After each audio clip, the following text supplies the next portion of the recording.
elephant. Man.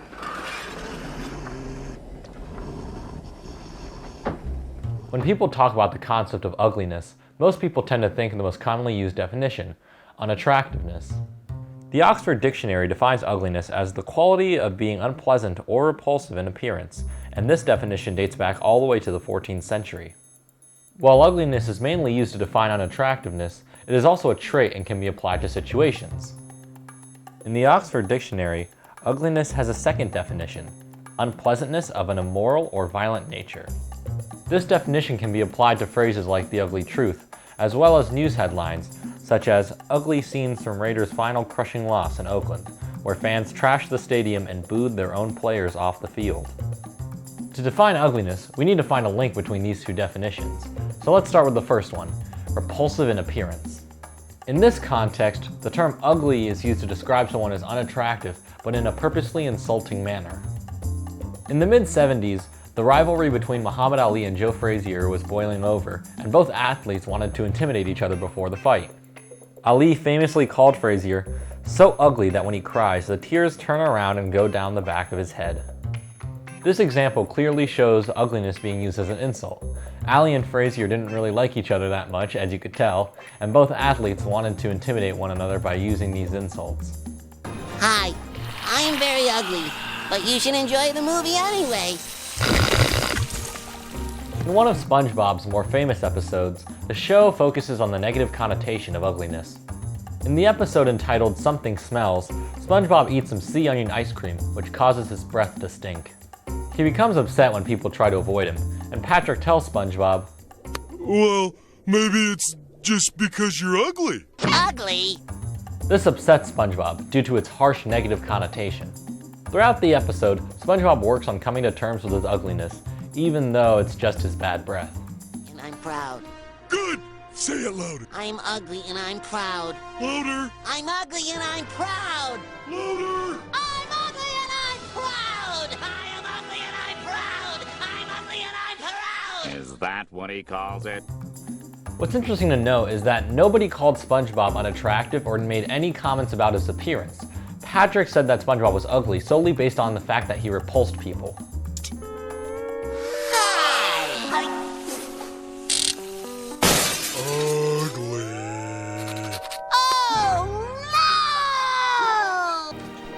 Excuse me, sir.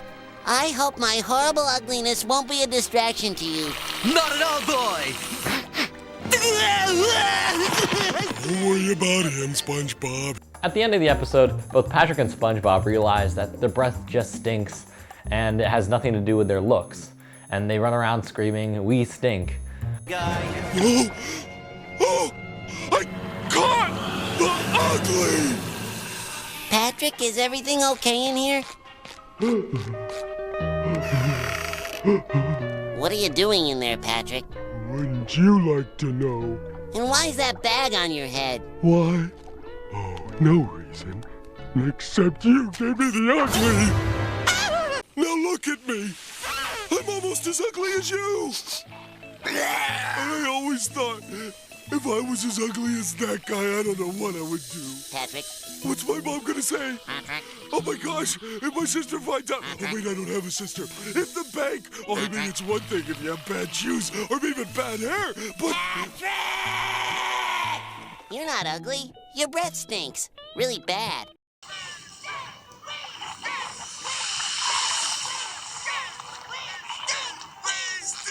Oh, guess what, Squidward? We stink!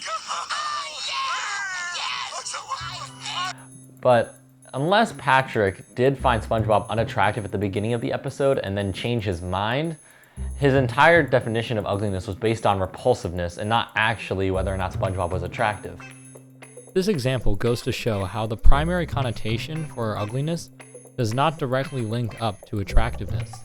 A big part of the primary definition of ugliness is that it's used more as a derogatory term than an actual objective way to call someone unattractive. Take The Elephant Man as an example. The 1980 film tells the true story of Joseph Merrick, a man whose deformities are so repulsive that he is forced to become a sideshow act until he goes to live in a hospital under Frederick Treves. Stand up. Stand up!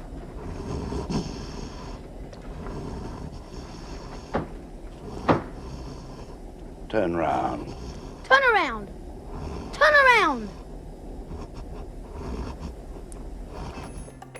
What's notable about the film is that over the course of 2 hours and 4 minutes, Merrick is only called ugly once, and of course it's in a derogatory fashion. For a man whose entire identity is based on his repulsive appearance, to be called ugly only once in a 2-hour film demonstrates how it's not a casual term, but rather an insulting way to mock someone for their appearance. Very good, John. It's very good. Be back in a moment. While not as widely used, the second definition of ugliness, unpleasantness of an immoral or violent nature, has also been relevant in language. While the first definition was more of a way to mock someone or, to insult them by calling them unattractive, the second definition is more broad and can be actually applied to situations. For example, when the Oakland Raiders finished their last NFL game in Oakland before moving to Vegas with a loss, fans got really upset.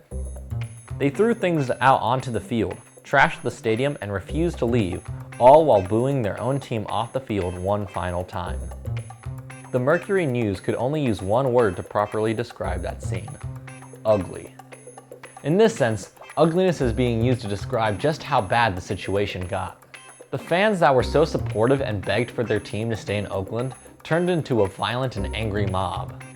This example shows the negative connotation of ugliness, as it was used to describe a situation where nothing positive was happening at all. The term was also used to describe the infamous 2016 election. This was due to the unprofessional nature of the candidates, with constant schoolyard name-calling being the norm. What further made the election so unpleasant was the fact that any US citizen over the age of 18 had to pick a side. With everything that happened throughout the 2016 election, it definitely deserves the title of ugly. It matches the definition perfectly. It was unpleasant, a battle of morals, and while not physically violent, there is a case to be made about violent speech. Knock the crap out of him. Like to punch him in the face. I don't know if I'll do the fighting myself or if other people will. And if for some reason you were living under a rock throughout the 2016 election and you want to experience that kind of ugliness again, you're in luck, because the 2020 election is also supposed to be pretty ugly. I'm really excited to vote. Now, the 2020 election does lead me into my next example. 2020 presidential candidate Pete Buttigieg used the term ugliness to describe something as an extreme distaste for capital punishment. Buttigieg said, "It's time to join the ranks of the nations that have put the ugliness of capital punishment behind them." This quote shows Buttigieg showing how repulsed he is by capital punishment using the term ugliness. This is a perfect example of both the negative connotations that ugliness has, as well as showing how subjective it is from person to person, since this example shows it being applied to politics. The death penalty may not be ugly to the people who support it, but to Buttigieg, it is. So what is it that makes ugliness both a physical and abstract trait? You might have heard this quote before. "Beauty is only skin deep, but ugly goes clean to the bone." This is a quote by American poet Dorothy Parker and addresses what is so unique about ugliness. The quote is talking about physical appearance, as the line "beauty is only skin deep" implies, but follows up with "ugliness goes clean to the bone," which clearly refers to what kind of person someone is on the inside. This example addresses both definitions and basically says that to be ugly is to be more than just unattractive. This proves an even deeper negative connotation, because if someone truly and honestly calls you an ugly person, you've got more problems than just your face. Hey, this is Editing Seb here, and my mic cut out right after filming this segment, but don't worry, I'm going to give you the last example. Another example of this comes from Roald Dahl's classic, The Twits. For those of you who don't know, The Twits is about a really mean old couple who likes to catch birds for bird pie and torture monkeys. The opening chapter of the book includes a section where Roald Dahl gives his commentary on ugliness. The page has a picture of Mrs. Twit, and underneath it reads, "Have you ever seen a woman with an uglier face than that? I doubt it. But the funny thing is that Mrs. Twit wasn't born ugly. She had quite a nice face when she was young. The ugliness has grown upon her year by year as she got older. Why would all that happen? I'll tell you why. If a person has ugly thoughts, it begins to show on the face. When that person has ugly thoughts every day, every week, every year, the face gets uglier and uglier until it gets so ugly that you can hardly bear to look at it. If a person has good thoughts, they cannot ever be ugly. You can have a wonky nose and a crooked mouth and a double chin and stick out teeth. But if you have good thoughts, they will shine out of your face like sunbeams and you will always look lovely. This text is the most clear example of what ugliness really is. Roald Dahl makes it clear that the only reason she is so ugly is because of her malintent. While being mean-spirited doesn't literally affect how your face looks, it highly affects how people view you, proving even further how much of a role personality plays into whether or not someone is ugly or just unattractive. Like previously mentioned, the primary definition of ugliness is repulsive in appearance. While that's the most commonly used one, I would disagree that it's the primary definition. Through the course of the research, I've discovered that ugliness has less and less to do with appearances than I thought. To me, it's apparent that whenever someone uses ugliness to describe looks only, they're doing it to be insulting and are being hyperbolic just to get on someone's nerves. I think of ugliness as an overwhelming unpleasantness that can apply to anything.